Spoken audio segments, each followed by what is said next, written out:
Assalamualaikum warahmatullahi wabarakatuh. Perkenalkan, saya Sisi Fira Falanda dengan NPM C1C023001.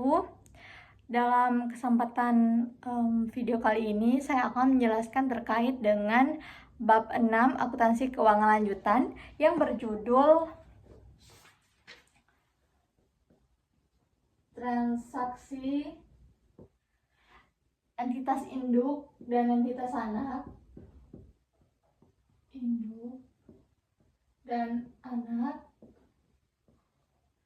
Nah, ini sebenarnya kita juga pernah sempat membahas di bab sebelumnya, di bab 5, tapi itu berkaitan dengan persediaan dan juga jasa. Nah, kali ini itu bedanya, kita akan membahas terkait dengan fokusnya itu di aset tetap.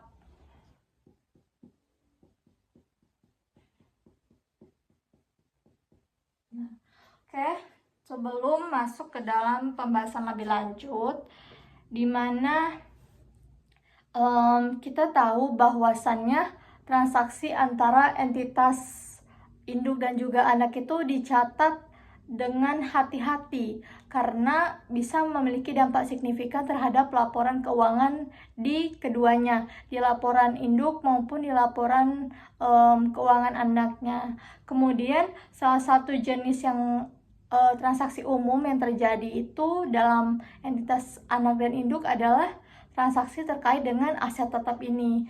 Nah, kemudian aset tetap ini adalah aset yang dimiliki oleh perusahaan untuk digunakan dalam operasinya dan tidak dijual sebagai bagian dari operasi normal. Kemudian contohnya itu termasuk tanah, bangunan, peralatan mesin, kemudian kendaraan dan sebagainya. Kita tahu bahwasanya aset tetap itu umur manfaatnya itu lebih dari 1 tahun. Kemudian terdapat contoh transaksi aset tetap antara entitas induk dan juga entitas anak. Itu yang pertama itu adalah pembelian aset tetap dari tetap oleh anak dari induk. Pembelian aset tetap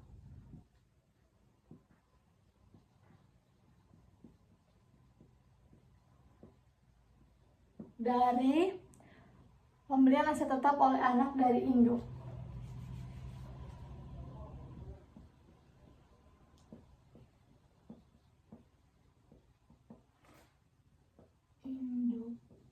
Kemudian yang nomor 2 itu adalah penjualan aset tetap. Penjualan aset tetap oleh anak ke induk. Oleh anak ke induk. Kemudian yang ketiga itu terkait dengan pemindahan aset tetap. Pemindahan aset tetap antara, kalau pemindahan itu antara induk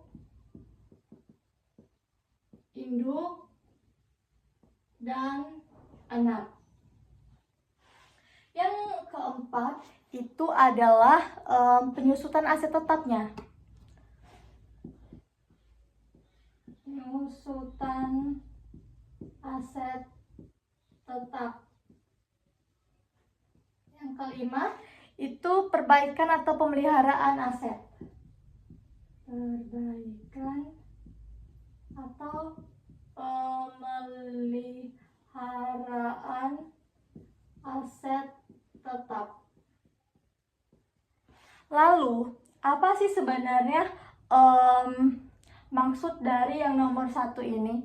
Yang pertama itu pembelian aset tetap oleh anak dari induk. Artinya anak perusahaan itu membutuhkan peralatan tambahan untuk operasinya dan membeli peralatan tersebut dari entitas induknya tersebut. Kemudian transaksi ini harus dicatat sesuai dengan nilai pasar yang wajar untuk memastikan adanya keadilan dalam laporan keuangan.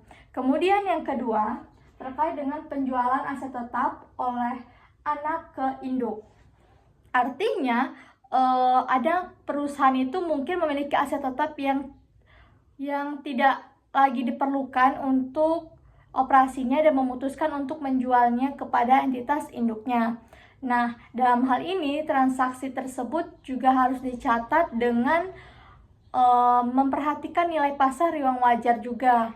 Lalu yang nomor 3 itu pemindahan aset tetap antara induk dan anak. Artinya dalam beberapa kasus aset tetap itu mungkin dipindahkan dari entitas induk ke anak atau bahkan sebaliknya sebagai bagian dari restrukturisasi bisnis seperti itu.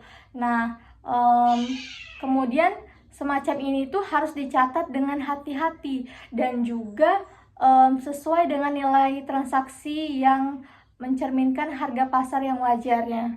Kemudian yang keempat itu penyusutan aset tetap. Artinya penyusutan aset tetap ini yang dimiliki oleh perusahaan anaknya itu harus dicatat dengan benar di dalam laporan keuangan anak dengan memperhatikan kebijakan akuntansi yang berlaku di antara perusahaan induk dan juga perusahaan anak itu, sehingga tidak ada perusahaan yang merasa dirugikan. Nah, kemudian yang terakhir itu perbaikan atau pemeliharaan aset tetap. Artinya jika entitas induk itu melakukan perbaikan atau pemeliharaan pada aset tetap yang dimiliki oleh anak, biaya terkait itu harus dicatat dengan benar dalam laporan keuangan masing-masing entitasnya. Di sini perlu digarisbawahi bahwasannya itu penting untuk mencatat transaksi aset tetap antara entitas induk dan juga anak itu dengan hati-hati dan transparan. Agar apa? Agar laporan keuangannya itu dari kedua entitas itu akurat dan juga dapat dipercaya. Nah, selain itu mematuhi standar akuntansi yang berlaku dan juga menjaga independensi antara entitas induk dan anak adalah penting untuk memastikan adanya integritas laporan keuangan baik dari perusahaan induk maupun perusahaan anaknya. Oke, kemudian kita lanjut. Transaksi penjualan aset tetap itu sendiri antara entitas dalam suatu kelompok usaha sering terlibat berbagai transaksi. Nah, salah satunya itu adalah transaksi jual beli aset tetap.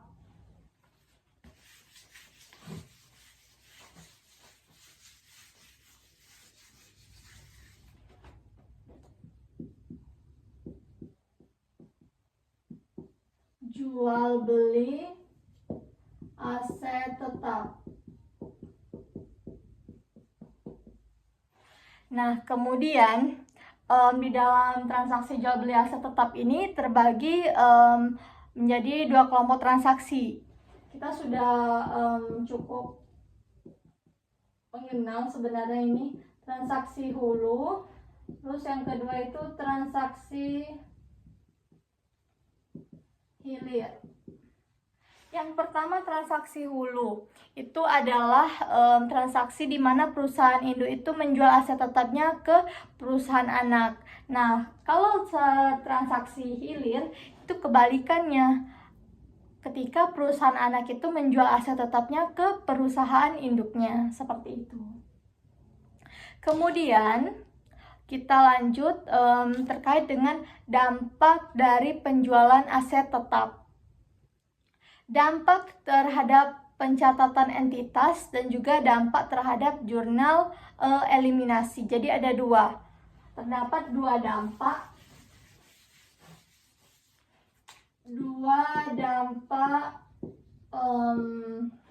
Dari penjualan aset tetap. Aset tetap. Yang pertama itu adalah dampak terhadap pencatatan entitas induk.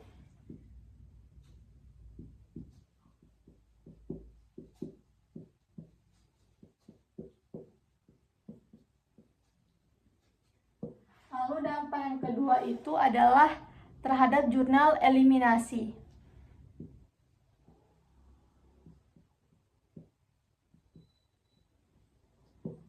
Lalu apa itu bagaimana dampaknya terhadap pencatatan entitas induk? Nah, kalau dampak terhadap pencatatan entitas induk ini atas jual beli aset tetap itu dapat menghasilkan keuntungan atau kerugian. Jika keuntungan atau kerugian itu belum terrealisasi selama aset tersebut masih dimiliki oleh induk atau anak, maka harus dibuat jurnalnya. Kemudian yang kedua, jurnal eliminasi. Terhadap jurnal eliminasi, artinya sama halnya dengan persediaan, jual beli aset tetap ini juga harus dibuatkan jurnal eliminasinya. Kita next, terkait dengan aset tetap yang tidak disusutkan.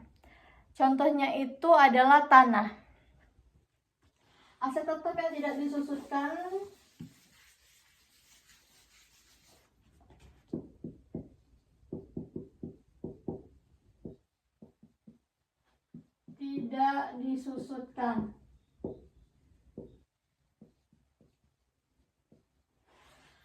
Contohnya tadi tanah. Kenapa? Karena ketika realisasi keuntungan atau kerugian penjualan tanah terjadi pada saat pelepasan tanah. Pelepasan tanah itu bisa terjadi karena penjualan, penghentian pengakuan, atau bahkan pertukaran. Kemudian kita bisa masuk langsung ke dalam contoh transaksi.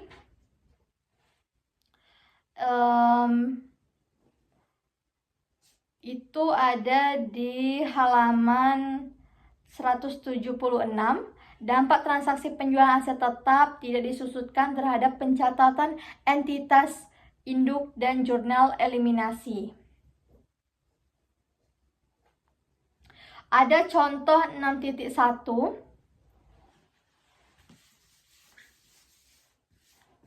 Halaman 176, contoh 6.1. Kita bisa lihat bahwasannya di sana dikatakan contoh 6.1 itu adalah dampak penjualan tanah terhadap pencatatan entitas induk dan juga jurnal eliminasi. Dikatakan bahwasannya PT Palapa atau PTP dengan inisial PTP memiliki 100% saham PT Samudra. Jadi, bisa dilihat ada dua PT. PTP dan PTS. Dan dikatakan berikut ini adalah informasi terkait dengan transaksi jual beli aset tetap antara PTP dan PTS. Peristiwa pertama ada peristiwa 1, 2, 3. Peristiwa 1 dikatakan PTP memperoleh tanah dari pihak non-afiliasi pada harga 900 juta. Kemudian di peristiwa kedua ini dikatakan PTP menjual tanah kepada PTS itu seharga 1 miliar. Kemudian pada peristiwa yang ketiga dikatakan PTS itu menjual tanah kepada pihak non-afiliasi pada harga 1 miliar 200 juta. Nah, bisa kita gambarkan bahwasannya di sini artinya kita bisa lihat di sini ada PTP, kemudian PTS.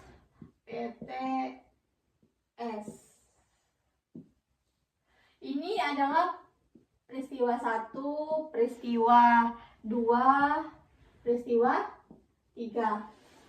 Nah, kita buat tanda panahnya yang menunjukkan adanya hubungan keterikatan atau keterkaitan. Di sini 900 juta. Di sini 1 miliar, di sini 1,2 miliar. Ada peningkatan.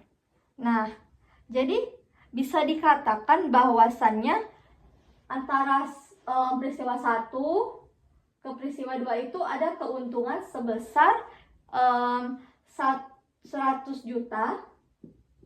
Kemudian dari peristiwa 2 ke peristiwa 3 keuntungannya itu 200 juta. Sehingga kalau ditotalkan keuntungan yang ada itu 300 juta. Artinya ketika terjadi berbagai peristiwa dari peristiwa 1 sampai peristiwa 3 itu bisa saja menimbulkan keuntungan atau kerugian. Nah, di sini terlihat bahwasannya terjadi berkali-kali keuntungan yang terdapat sehingga total keuntungan mencapai 300 juta. Nah, kemudian terdapat skenario terkait dengan transaksi ini.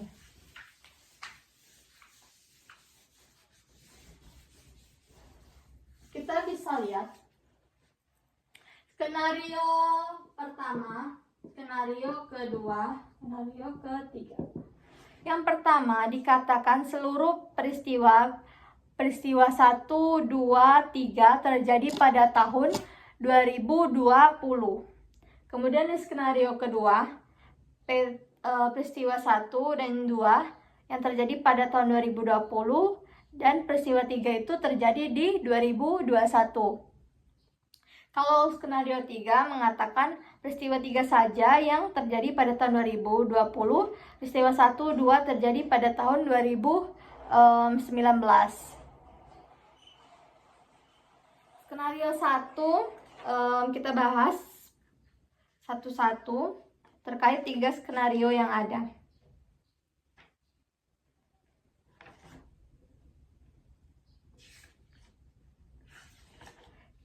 Di sini kita bisa memulai dari skenario yang pertama. Skenario 1 itu dikatakan seluruh peristiwa P1, P2, P3 itu terjadi pada tahun 2020. Nah, saya bacakan soalnya. Atas penjualan tanah ke entitas anak, PTP ini melaporkan keuntungan sebesar 100 juta. Tadi kita sudah bahas, di mana itu berasal dari peristiwa 2 dikurang dengan peristiwa 1. P2 dikurang P1, 100 juta. Lalu PTS itu membukukan keuntungan penjualan tanah sebesar 200 juta. Itu adalah peristiwa 3 dikurang dengan peristiwa 1. 200 juta. Ini dilakukan oleh PTP PTS. Oke. Kemudian keuntungan atas penjualan tanah ke entitas anak yang diakui PTP sudah terrealisasi karena tanah itu sudah dijual PTS ke perusahaan dan afiliasi. Selain itu, tanah juga tidak akan muncul di laporan keuangan PTP, PTS maupun laporan keuangan konsolidasian. Kemudian kita lanjut terkait dengan kesimpulan yang kita dapatkan itu bahwa tidak ada jurnal tambahan yang perlu dibuat oleh PTP terkait dengan transaksi hulu penjualan tanah tersebut. Nah, maka untuk kepentingan penyusunan laporan keuangannya itu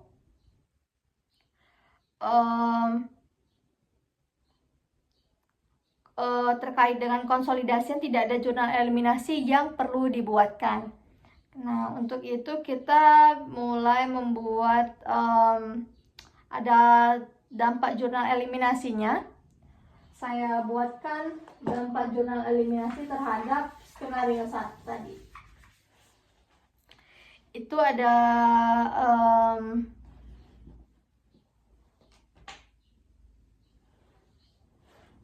kita buat di sini ada akun yang terlibat.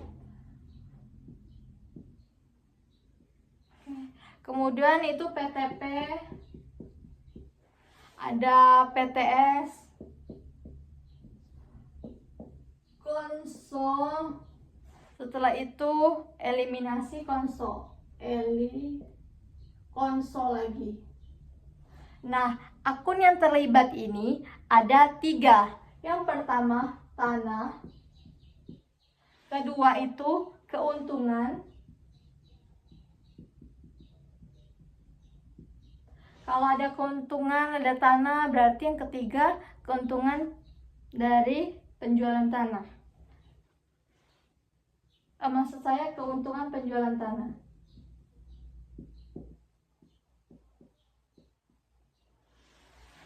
Penjualan tanah. Oke, selanjutnya kita menuliskan di PTP ini ada keuntungan 100 juta. Di PTS ada keuntungan penjualan tanah 200 juta. Sedangkan di konsolidasi, sebelum konsolidasi itu terdapat keuntungan penjualan tanah sebesar 300 juta.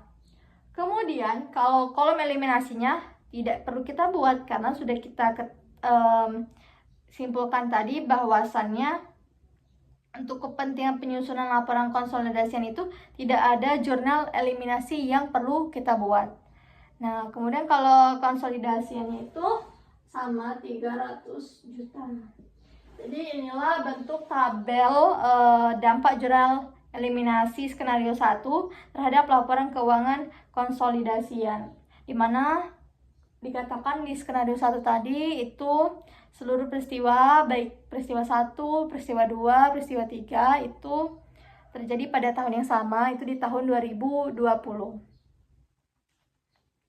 Kemudian kita masuk ke dalam skenario yang kedua.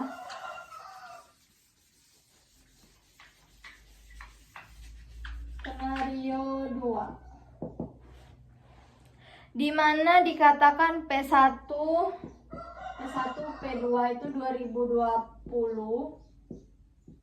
Sedangkan P3-nya itu 2021. P3 2021. Nah, dari sini keuntungan atas penjualan tanah yang dibukukan oleh PTP itu sebesar 100 juta sebelum terrealisasi karena sampai akhir periode tanah tersebut masih berada di PTS-nya. Sebagai akibatnya, PTP itu harus melakukan pencatatan untuk menangguhkan keuntungan penjualan tanah tersebut. Jadi, kita mencatat keuntungan yang belum terrealisasi. Keuntungan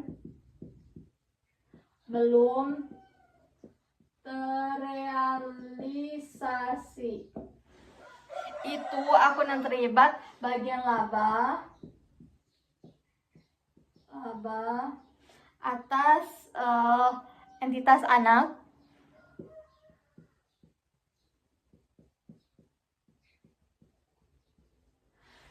pada investasi pada entitas anak.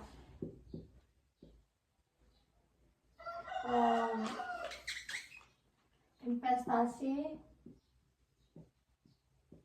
pada anak. Jumlahnya berapa? Jumlahnya itu sebesar 100 juta. Jadi kita di skenario 2 perlu mencatat keuntungan yang belum terrealisasi atas penjualan tanah. Nah, akun yang terlibat itu bagian laba atas entitas anak di debit sebesar 100 juta, kemudian investasi pada entitas anak di kredit sebesar 100 juta. Untuk skenario yang ketiga, lanjut ke skenario 3.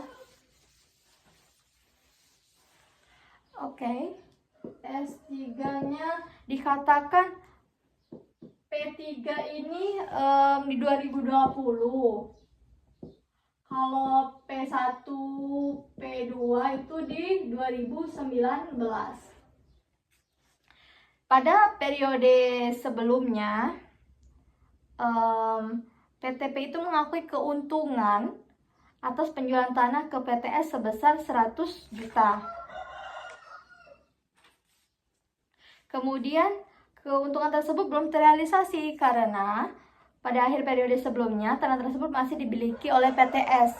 Nah, keuntungan penjualan tanah tersebut baru terrealisasi pada tahun 2020 sehingga PTP itu harus membuat pencatatan untuk bisa mengakui keuntungan penjualan tanah yang telah terrealisasi. Untuk itu perlu dibuat jurnal mencari keuntungan yang telah terrealisasi dan jurnal yang terlibat itu adalah kita buat di sini mencatat keuntungan yang terrealisasi, mencatat keuntungan yang telah terrealisasi, di mana akun yang terlibat itu investasi pada entitas anak, invest pada entitas anak, kemudian bagian laba atas entitas anak.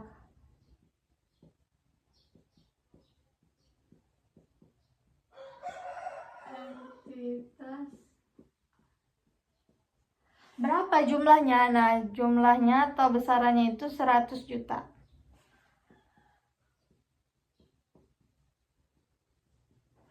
Jadi, di dalam skenario 3 yang mengatakan bahwa peristiwa 3 terjadi pada tahun 2020, peristiwa 2 dan peristiwa 1-nya itu terjadi tahun 2019. Kita harus mencatat keuntungan yang telah terrealisasi, di mana akun yang terlibat itu investasi pada entitas anak di debit 100 juta, kemudian bagian laba atas entitas anak di kredit sebesar 100 juta. Kemudian, keuntungan atas penjualan tanah tersebut harus ditambahkan sebagai komponen laba rugi konsolidasian periode berjalan. Nah, dari sini nilai keuntungan penjualan tanah yang akan disajikan dalam laporan keuangan itu, dalam laporan keuangan konsolidasiannya di tahun 2020 itu sebesar 300 juta. Jadi jurnal eliminasi yang perlu dibuat itu adalah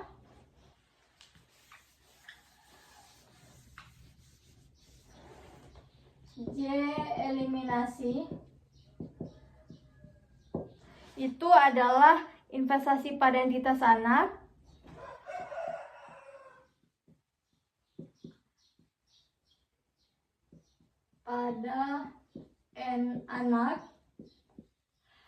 Kemudian selanjutnya akun yang terlibat itu keuntungan penjualan tanah.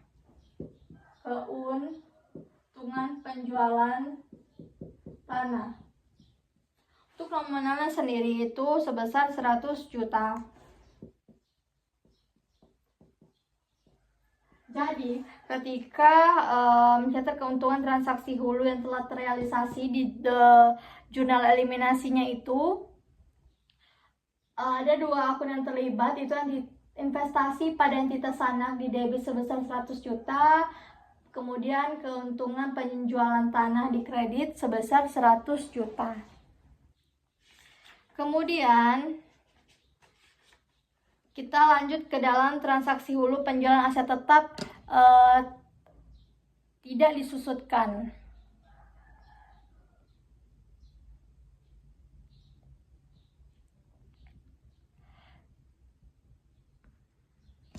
Kita bisa lihat di contoh 6.2.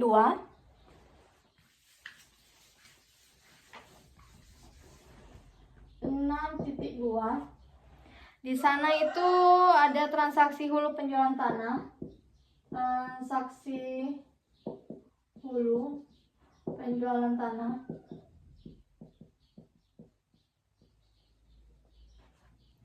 Teman-teman bisa buka di halaman 179.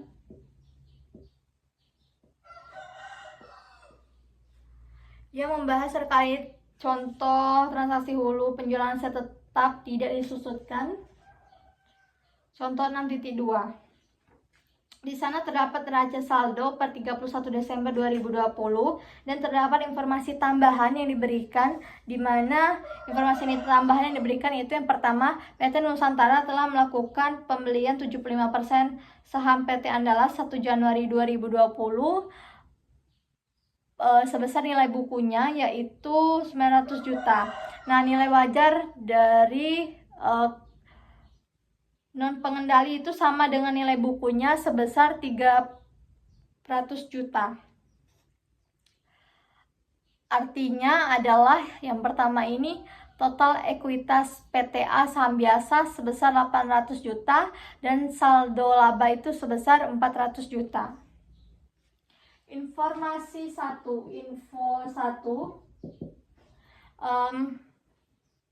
menunjukkan bahwasannya total ekuitas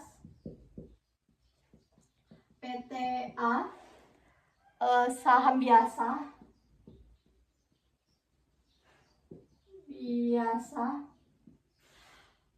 sebesar 800 juta dan saldo labanya sebesar 400 juta.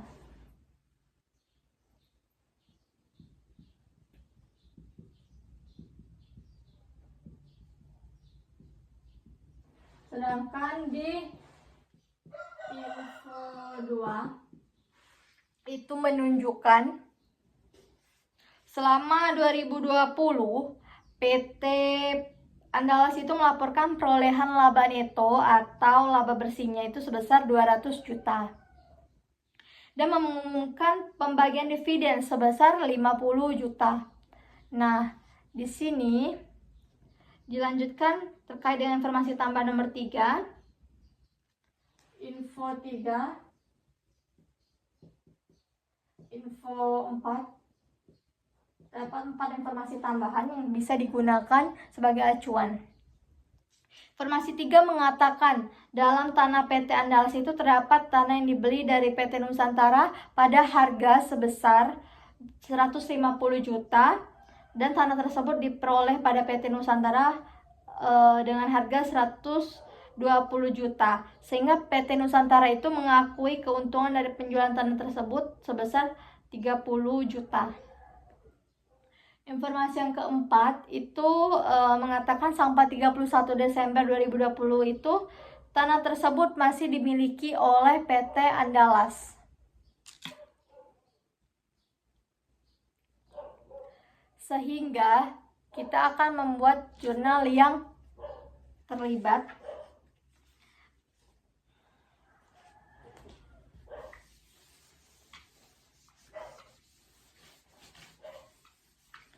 Jurnal terkait dengan pencatatan PT Nusantara.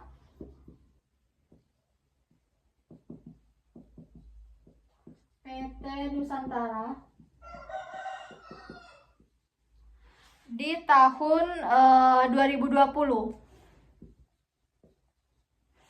Nah, di sana PT Nusantara itu mencatat investasinya di PT Andalas dengan menggunakan metode ekuitas. Maka pencatatan yang dibuat oleh PT Nusantara selama tahun 2020 adalah sebagai berikut.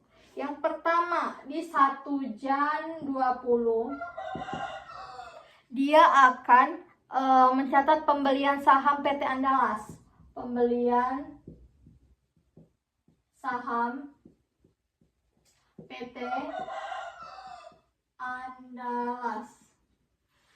Apa akun yang terlibat? Akun yang terlibat adalah investasi PT Andalas pada kas. Investasi PT Andalas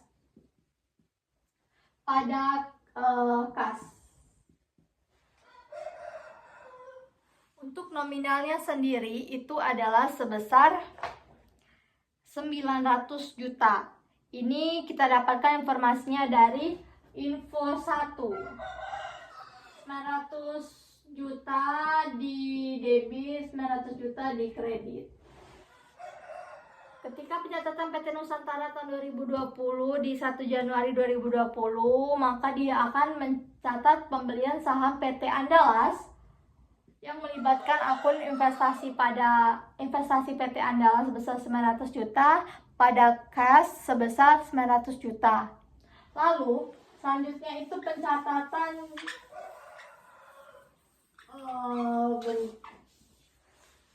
di 31 Desember 2020. 31 Des 2020. Di sini mencatat bagian PT Nusantara atas laba neto PT Andalas.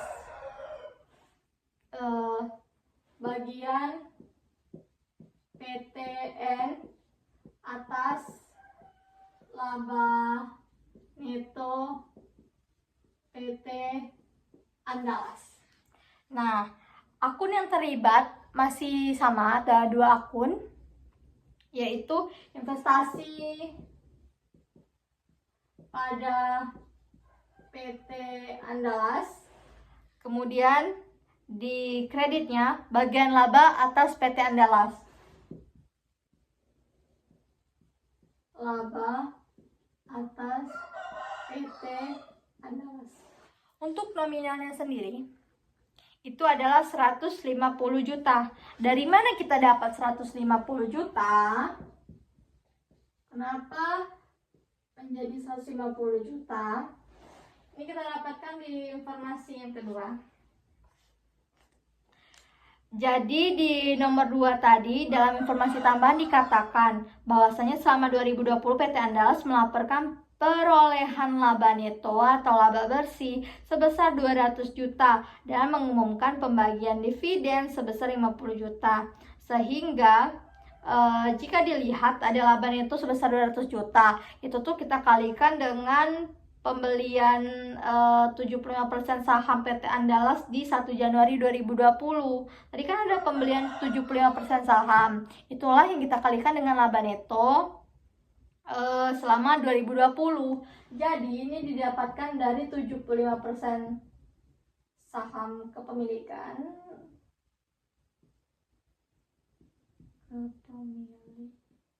dikali dengan 200 juta laba neto, sehingga kita dapatkan hasilnya itu 150 juta. Inilah yang kita tulis di sini. Kemudian yang ketiga itu ada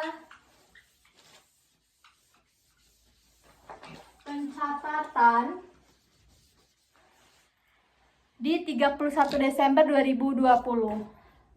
31 Des 20, di mana bagian PT Nusantara atas dividen, bagian PTN atas dividen PT Andalas. Untuk akun yang terlibat itu ada kas pada investasi PT Andalas, kas investasi pada PTA. Sini saya singkat-singkat saja, masuk PTN, PTA itu, PTN itu PT Nusantara, PTA itu PT Andalas. Nah, kasnya itu berjumlah 37.500.000. 37.500.000. Di sini juga sama. Jadi ketika tanggal 31 Desember 2020 bagian PT Nusantara atas dividen PTA itu melibatkan akun kas di debit sebesar 37.500.000, kemudian investasi pada PT Andalas di kredit sebesar 37.500.000. Nah, 37.500.000 ini didapatkan dari informasi nomor 2 tadi. Tadi di nomor 2 dikatakan selama 2020 PT Andalas itu mengumumkan pembagian dividen sebesar 50 juta. Itu kita kalikan sama dengan 75% yang kepemilikan tadi, dikali dengan 50 juta. sehingga dapatlah hasilnya 37.500.000. Kemudian selama 2020 terdapat transaksi hulu, yaitu penjualan tanah oleh PT Nusantara ke PT Andalas pada harga 150 juta, dan atas penjualan tanah tersebut PT Nusantara itu membukukan keuntungan sebesar 30 juta. Karena sampai akhir 2020 ternyata tanah itu masih dimiliki oleh PT Andalas, maka keuntungan atas penjualan tanah tersebut tentunya jawabannya belum terrealisasi. Nah, PT Nusantara ini harus menangguhkan keuntungan tersebut secara penuh dan melakukan pencatatan. Bagaimana pencatatannya? Kita lihat di sini.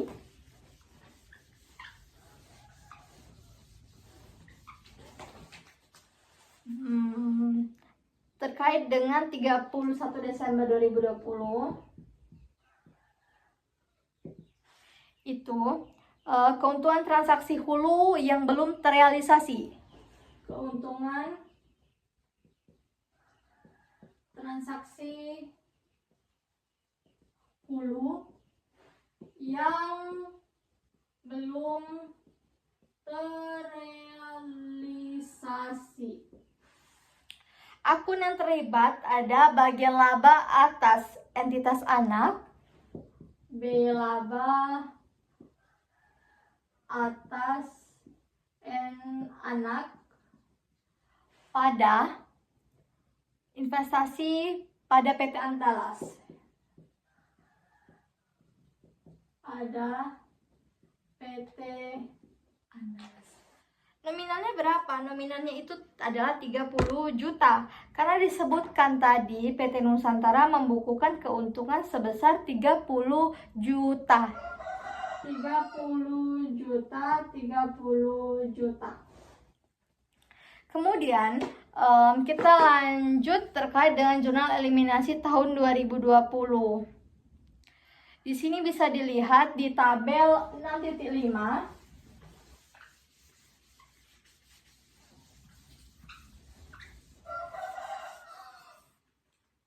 Lanjutan tabel 6.5 halaman 181.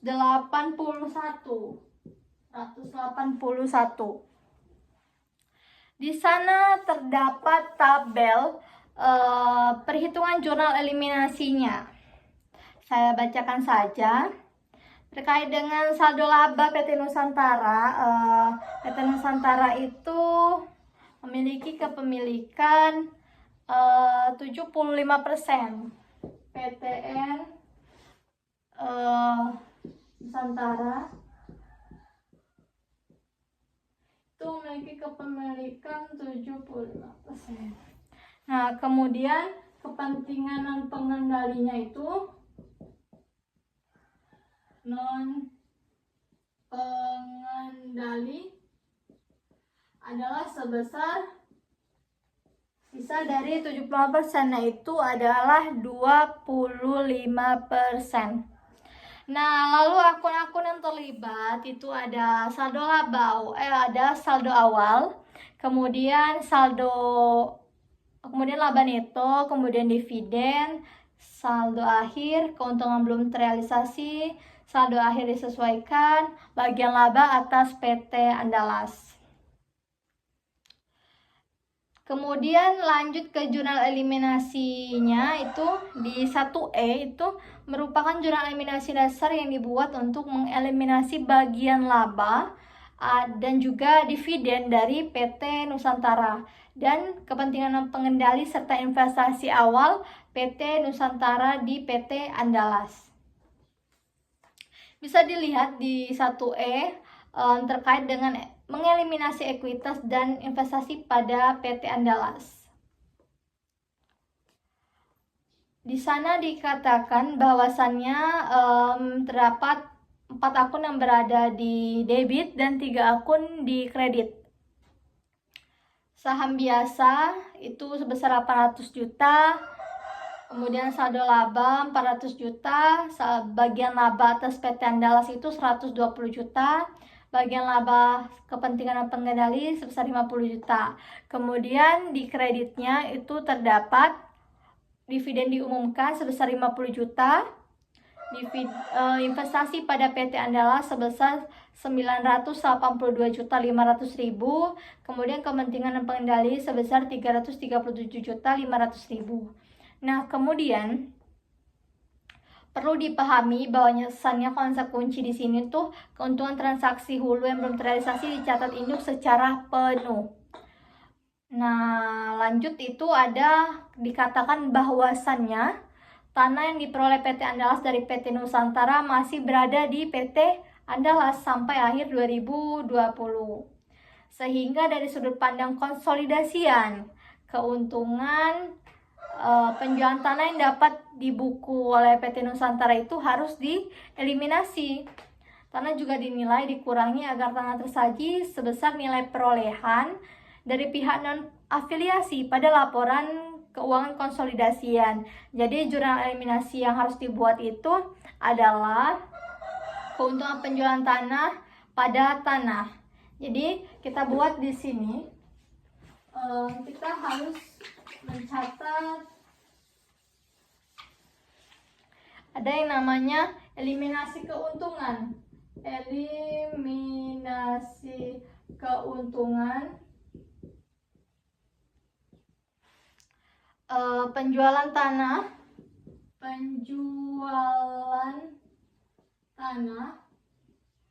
antara PT Nusantara dan PT Andalas. PT Nusantara dan PT Andalas. Lalu akun yang terlibat itu ada keuntungan penjualan tanah, penjualan tanah di debit, dan di kreditnya ada akun tanah. Nominalnya itu sebesar 30 juta. Kita lihat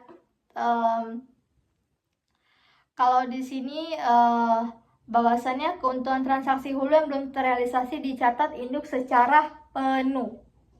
30 juta. Jadi perlu dibuat jurnal eliminasi karena nilai tanah itu dikurangi agar tanah tersaji sebesar dengan nilai perolehan dari pihak non-afiliasi pada laporan keuangan konsolidasian. Kemudian di tabel 6.6 itu ada kertas kerja konsolidasian tahun 2020. Nah, di sana itu terdapat laporan laba rugi, laba neto konsolidasian, kemudian juga ada bagian induk atas laba neto. Selanjutnya laporan perubahan saldo laba akhir, laporan posisi keuangan, total aset, total liabilitas, dan juga ekuitas. Mungkin kita langsung ke transaksi hilir, aset tetap tidak disusutkan. Transaksi hilir.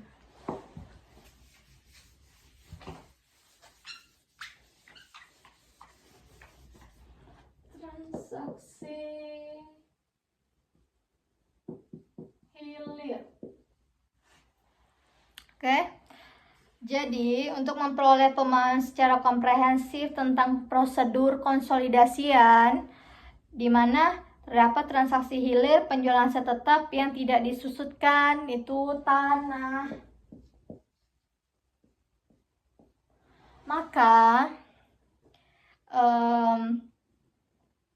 digunakan ilustrasi yang sama dengan transaksi hulu tadi. Kemudian, kita bisa buka di contoh 6.3. Contoh 6.3 halaman 186. Oke.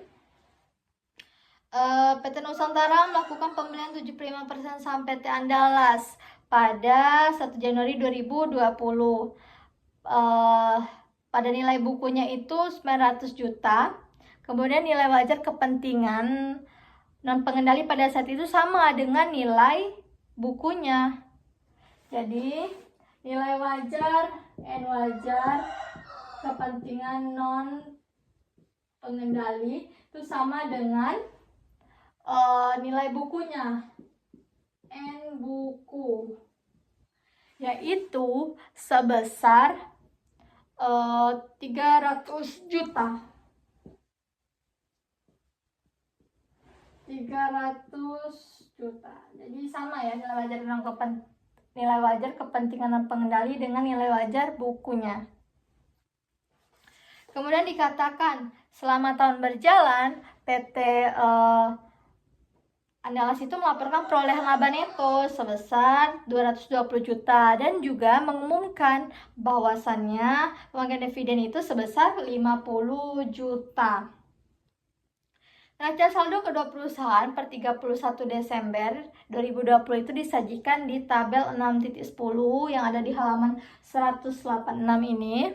Nah, kemudian dalam akun tanah PT Nusantara itu terdapat tanah yang diperoleh dari PT Andalas sebesar 70 juta. Jadi tanah tersebut diperoleh PT Andalas dari pihak non-afiliasi pada harga 50 juta. Sehingga PT Andalas itu membukukan keuntungan atas penjualan tanah tersebut. Ada keuntungan 20%. Jadi dia menjual ke PT Nusantaranya 70 juta, sedangkan PT Andalas saat memperoleh tanah tersebut di harga 50 juta. Jadi ada keuntungan yang dibukukan atas penjualan tanah tersebut 70 juta dikurang 50 juta. Dikurang 50 juta. Sama dengan 20 juta. Dibukukan keuntungan. Oke, kelihatan? Kemudian kita bisa melihat informasi mengenai neraca saldo per 31 Desember di 2020-nya mulai dari halaman 186 sampai 187. Nah, kemudian terdapat prosedur konsolidasi tahun pertama di 2020 di mana dikatakan terdapat pencatatan yang dilakukan PT Nusantara selama 2020, kemudian ada jurnal eliminasinya. Kemudian ada prosedur konsolidasi tahun kedua. Dan tanah tersebut dijual di 2021. Tanah yang diperoleh PT Nusantara dari entitas anak telah terjual pada tahun 2021. Sehingga tidak ada jurnal yang perlu dibuat untuk mengeliminasi keuntungan penjualan tanah yang pernah dibukukan oleh PT Andalas. Tanah dijual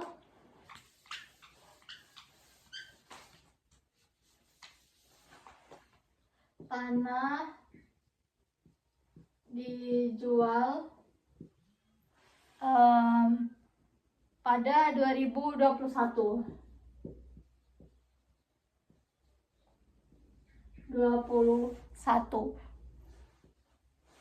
Oke, selanjutnya kita masuk ke transaksi penjualan aset tetap. Untuk transaksi penjualan aset tetap, kita buat dulu di sini informasinya di papan. Transaksi penjualan aset tetap, penjualan aset tetap disusutkan. Aset tetap disusutkan.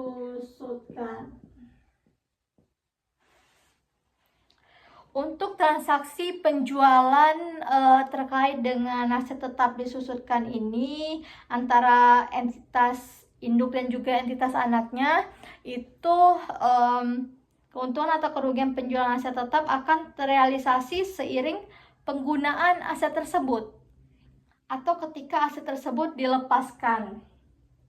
Jadi keuntungan, atau kerugian itu terrealisasi yang pertama itu seiring penggunaan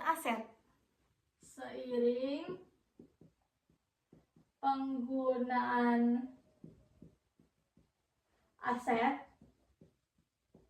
Yang kedua itu ketika aset tersebut dilepaskan.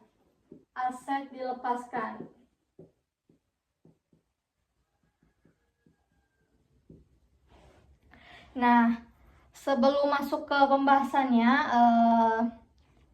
mengenai transaksi hulu dan hilir, itu perlu gambaran awal terkait dengan mengenai transaksi jual beli aset tetap yang disusunkan antara entitas induk dan juga entitas anak.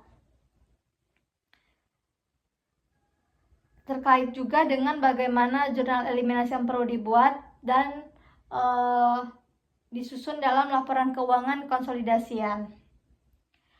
Konsep kuncinya di sini adalah dua ini, seiring penggunaan aset tetap dan aset dilepaskan. Itulah yang kita bisa menentukan keuntungan atau kerugian yang terrealisasi ketika dua kondisi ini. Kemudian, apa dampak transaksi penjualan aset tetap disusulkan terhadap pencatatan entitas induk dan juga bagaimana jurnal eliminasinya? Kita bisa lihat di halaman 6.4 itu dikatakan bahwasannya dampak penjualan kendaraan terhadap pencatatan entitas induk dan juga jurnal eliminasi.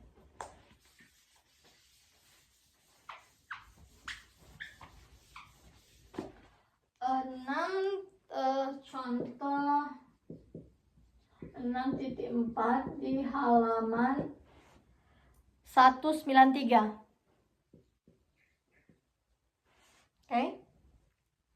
Dikatakan pada 31 Desember 2020 PT Palapa atau PT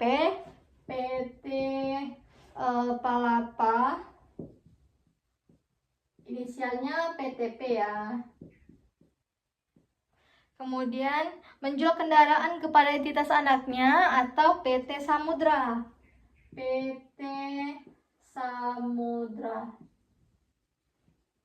PTS inisialnya, pada harga 210 juta.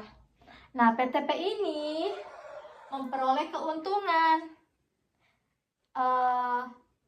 memperoleh kendaraan tersebut pada 1 Januari 2019. Nah, pada harga 300 juta. Jadi, dia dapat itu 300 juta, sedangkan dia jual itu 210 juta. Kemudian PTP ini menyusutkan kendaraan tersebut selama 5 tahun dengan menggunakan metode garis lurus dan juga tanpa nilai sisa. Yang tercatat kendaraan pada 31 Desember adalah 180 juta, sehingga PTP membukukan keuntungan pembelian kendaraan sebesar 30 juta. Nah, di sini PTS ini bermaksud untuk menggunakan kendaraan tersebut untuk operasionalnya dan menyusutkan kendaraan tersebut selama umur manfaatnya, yaitu selama 3 tahun. Umur manfaat 3 tahun. Nah, dengan menggunakan metode garis lurus tanpa nilai sisa, maka ilustrasi yang kita bisa gambarkan ini seperti ini. Saya buatkan contohnya.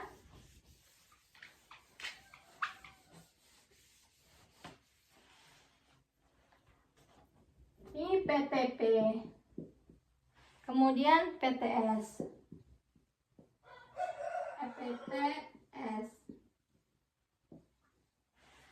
Terlihat? Oke. Nah, di sini 1 Jan 2019. Kemudian di sini 31/20. Di sini tadi ada 300 juta. Kemudian di sini 210 juta. 300 juta ini apa? 300 juta ini adalah ketika PTP itu memperoleh kendaraan tersebut. Harga perolehan yang didapatkan oleh PTP itu sebesar 300 juta. Nah, kemudian PTP ini kan menjual ke PTS. Jadi PTS memperoleh kendaraan tersebut di harga 210 juta. Lebih murah ya tentunya. Nah, kemudian kita bisa buat di sini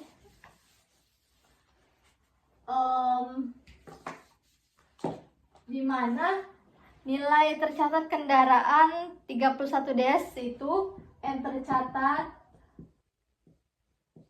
kendaraan 31 des itu adalah 180 juta. Kemudian nilai penjualan kendaraan kepada PTPS, nilai penjualan kendaraan kepada PTS itu adalah 210 juta. Nah, di sini 180 juta yang tercatat kendaraan 31 Desember 2020. Itu ada di soal. Nah, kemudian tadi kan si PTS-nya ini memperoleh kendaraan tersebut dari PTP itu di harga 210 juta. Nah, kemudian makanya kita bisa menghitung keuntungan penjualan kendaraan tersebut itu ada di 30 juta keuntungannya. Penju kendaraan, di mana 210 juta ini dikurang dengan 180 juta, dapatlah 30 juta. Jadi, untuk mencari keuntungan penjualan kendaraan, kita itu perlu mengurangkan antara nilai tercatat kendaraan di 31 Desember dengan nilai penjualan kendaraan kepada PTS yang dilakukan oleh PTP tadi. Lalu kita bisa melihat terkait dengan pencatatan ya. Di sini ada pencatatan yang dibuat PTP terkait dengan kepemilikan kendaraan tersebut. Jadi ada dua pencatatan nih, ketika PTP itu memiliki kendaraan dan juga ketika PTP menjual kendaraan ke PTS. Oke, kita buat di sini.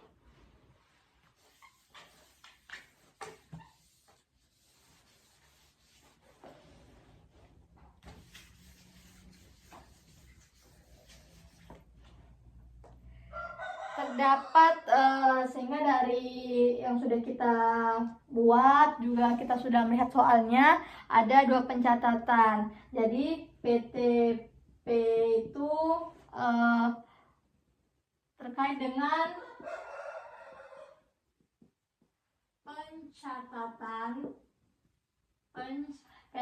pencatatan PTP terkait kepemilikan kendaraan.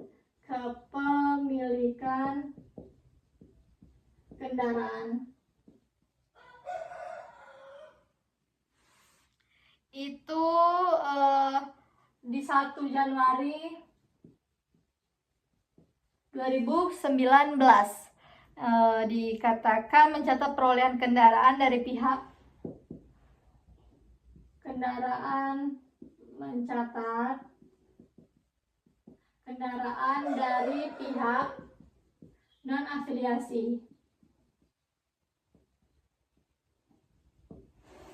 non-afiliasi itu sebesar 300 juta ya, melibatkan akun kendaraan pada kas. 300 juta di debit, 300 juta di kredit. Kemudian di selanjutnya masih terkait dengan pencatatan PTP terkait kepemilikan kendaraannya, itu adalah di 31 Desember 2019 dan 31 Desember 2020. 31 Des 2019 dan 2020, di mana dia ini mencatat beban penyusutan kendaraan,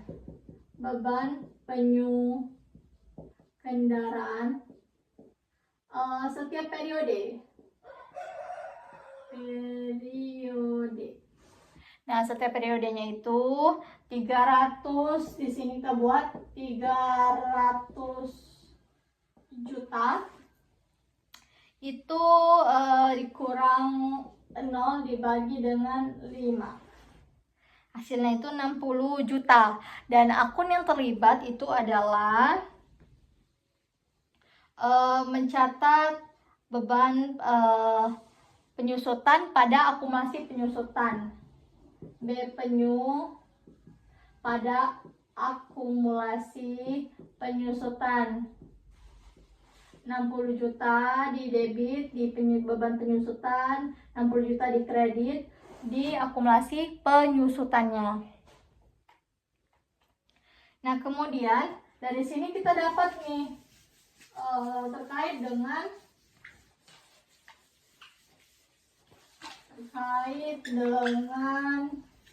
bentar, hapus dulu.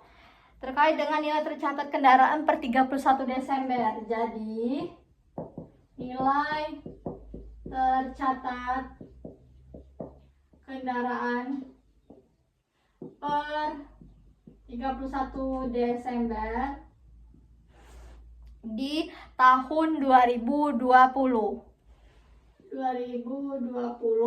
itu adalah nilai perolehan itu sebesar 300 juta tadi.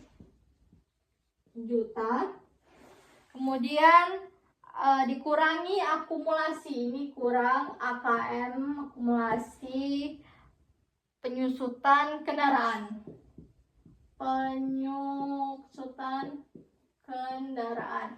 Itu sebesar 120 juta.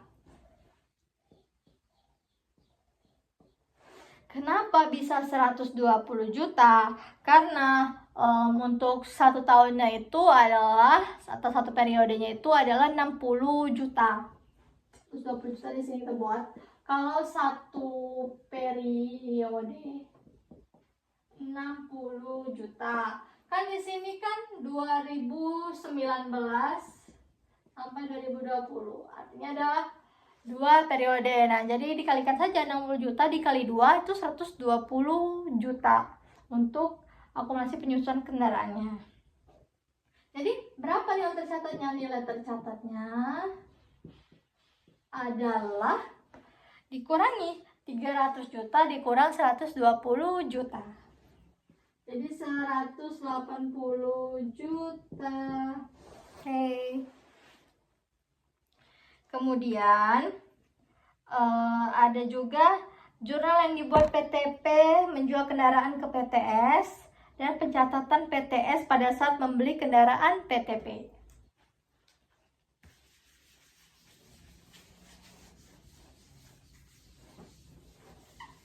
Oke. PTP menjual ke PTS. Jurnal yang terlibat adalah ini ya, terjadi di 31 Des 2020. Nah, yang terlibat itu adalah kas, kemudian akumulasi penyusutan kendaraan, AKM, penyu kendaraan, kemudian juga kendaraan, keuntungan penjualan, keuntungan penjualan,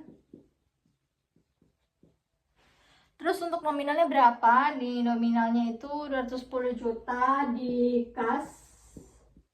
Kemudian untuk akumulasi penyusutan kendaraannya itu 120 juta. Informasinya sudah kita dapatkan dari perhitungan yang telah kita lakukan tadi. Nah, kemudian 300 juta mengenai kendaraannya. Terus keuntungan penjualannya itu 30 juta. Ini yang kedua. Yang ketiga, yang terakhir itu kita hapus dulu.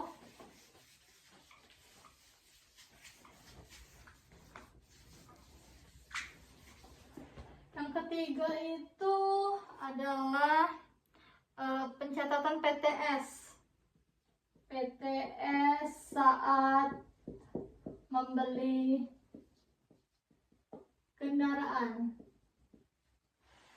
Maka ini akan dilakukan di 31/2020, yang mana akun yang terlibat itu ada kendaraan pada kas. Kendaraan pada kas. Kenapa kas? Karena dia bayarnya tunai. Oke. Kemudian jumlahnya itu sebesar yang dia beli tadi, 210 juta. Tadi sudah disebutkan di dalam soal. Kalau dia membeli kendaraan dari PTP yang second itu atau bekas itu sebesar 210 juta. Kemudian untuk perhitungan terkait dengan dampak-dampak jurnal eliminasinya itu masih sama dengan cara-cara yang telah dilakukan tadi. Hanya saja memang di jurnalnya itu sedikit berbeda untuk akunnya. Kemudian perlu dipahami bahwasannya aset tetap itu diperoleh dari anak atau entitas induk itu harus dicatat pada nilai perolehan dari pihak non-afiliasi. Kita hapus terlebih dahulu.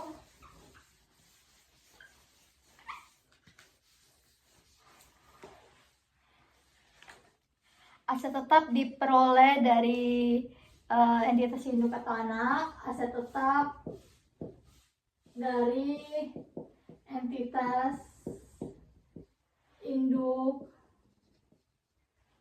dan anak itu harus dicatat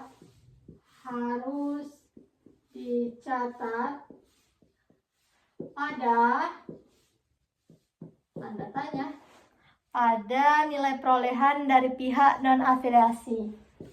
Nilai perolehan dari pihak non-afiliasi. Oke. Nah, kemudian keuntungan atau kerugian yang belum terrealisasi dari transaksi hulu aset tetap dicatat secara penuh oleh entitas induk. Kemudian keuntungan atau kerugian yang belum terrealisasi dari transaksi hilir aset tetap dicatat entitas induk sebesar porsi kepemilikannya di entitas anaknya. Kemudian jurnal eliminasi ini diperlukan untuk menyesuaikan nilai perolehan aset, akumulasi penyusutan, beban penyusutan yang disajikan dalam laporan konsolidasian sesuai nilai perolehan dari pihak non-afiliasi. Mungkin itu saja yang dapat saya sampaikan terkait dengan pembahasan di bab 6 itu tentang transaksi entitas induk dan anak mengenai aset tetap. Saya akhiri. Mohon maaf atas segala kekurangan. Wabillahi taufiq wal hidayah. Wassalamualaikum warahmatullahi wabarakatuh. Bye.